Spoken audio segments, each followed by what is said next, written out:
અમદાવાદ શહેર police parade ground ખાતે સ્વતંત્રતા દિવસની હર્ષોલ્લાસ સાથે ઉજવણી કરવામાં આવી હતી, જ્યાં રાષ્ટ્રધ્વજને સલામી આપી શહેરને તમામ પ્રકારના દૂષણોથી મુક્ત અને સુરક્ષિત રાખવાની પ્રતિબદ્ધતા દોહરાવવામાં આવી હતી।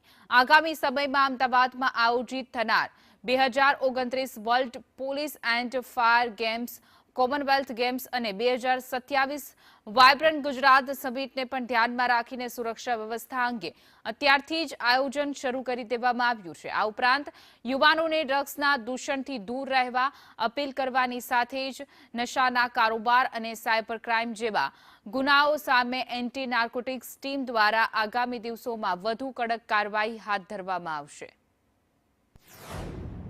80વા સ્વતંત્રતા દિવસ શુભ પર્વ નિમિત્તે આજે અમદાવાદ શહેર પોલીસ પરેડ ગ્રાઉન્ડમાં આપણા બધાના જો આન માન શાન રાષ્ટ્રીય ધ્વજને સલામી આપવામાં આવી, જે અમારી લોકોની રિસ્પોન્સિબિલિટી છે કે આપણા અમદાવાદને સુરક્ષિત રાખવા માટે અને અમદાવાદના તમામ પ્રકારના દૂષણો છે અમદાવાદને મુક્ત રાખવા માટે તમામ પ્રયાસો કરવા માટે આજે અમે પ્રતિબદ્ધતા લીધી જોઈએ।